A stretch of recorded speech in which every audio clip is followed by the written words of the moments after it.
Os oceanos ocupam cerca de 70% da superfície do planeta e são vitais para a sobrevivência da vida na Terra, produzindo grande parte do oxigênio que nós respiramos. Os oceanos são também o grande responsável pela captura e sequestro do carbono que nós emitimos nas fábricas, nos automóveis e nos aviões.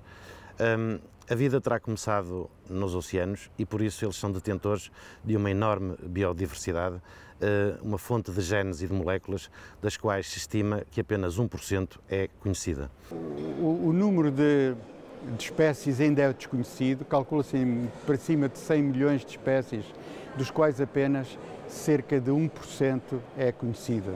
Portanto, há aqui um mundo novo a explorar e um mundo que tem condições extremas e provavelmente mais difícil ainda de explorar do que será, por exemplo, a Lua ou Marte, porque tem condições realmente muito difíceis de transmissão de dados, de comunicação, de transporte, etc. A atividade humana e o modelo de sociedade que nós construímos estão a diminuir drasticamente a biodiversidade, destruindo, por exemplo, recifes de coral, florestas de kelp e o funcionamento dos ecossistemas. E estão também a alterar o clima com consequências absolutamente imprevisíveis. Os oceanos são responsáveis pelas alterações climáticas e regulam de forma decisiva o equilíbrio do nosso planeta. O fitoplâncton, por exemplo, consegue fixar cerca de 50% do CO2 que é produzido pelo homem no processo de captação de produção de oxigênio e, portanto, constitui um elemento fundamental, mais importante que todo o Amazonas, para a recuperação do CO2. Este modelo de desenvolvimento que nós temos atualmente é absolutamente insustentável, explorando de forma agressiva e abusivamente a natureza. Estas são as causas atuais da degradação de ecossistemas com pescas exageradas e poluições crescentes.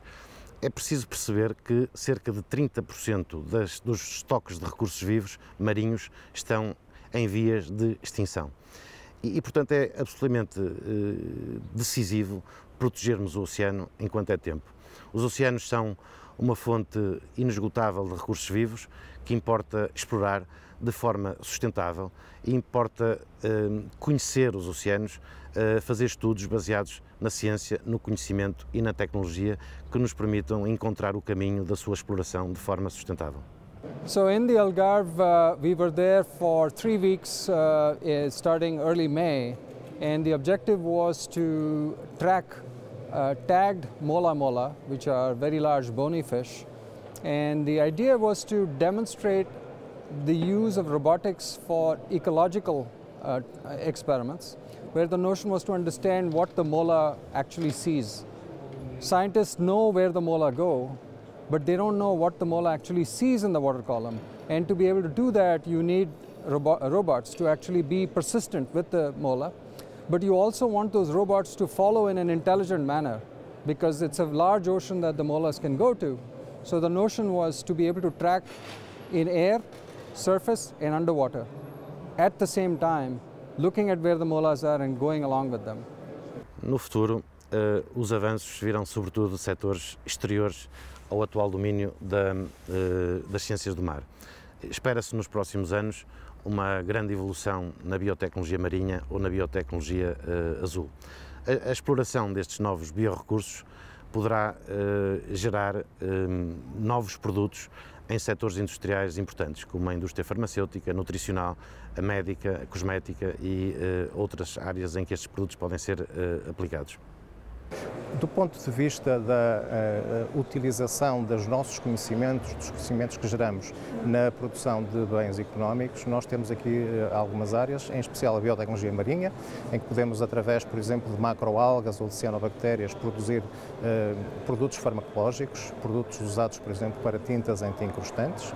Na aquacultura, a produção de novas espécies em aquacultura, nomeadamente a aquacultura multitrófica, em que cultivamos peixes, moluscos e algas num mesmo sistema com uma vantagem do ponto de vista ambiental. Uma economia do mar baseada na ciência e no conhecimento necessita de uma abordagem científica e tecnológica pluridisciplinar. É o caso, por exemplo, das energias renováveis e da biologia, o caso da produção de macro e microalgas, que pode conduzir à produção de biocombustíveis.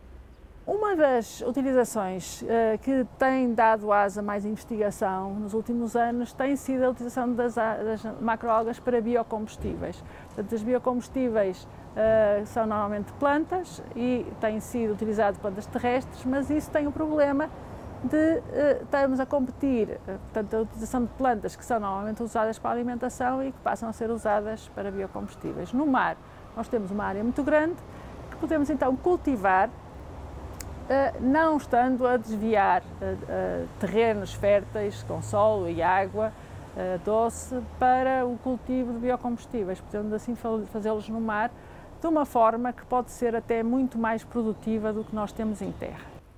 O futuro do planeta passa por uma compreensão destes ecossistemas complexos e pela sua preservação. Mesmo a grandes profundidades existem formas de vida muito pouco conhecidas que importa conhecer, explorar e estudar. Muitas espécies marinhas estão em vias de extinção e é importante a nossa atividade económica garantir a sua sobrevivência. O fitoplâncton é responsável por 50% da captura do dióxido de carbono que nós emitimos para a atmosfera e, portanto, preservar os oceanos é preservar a vida no planeta.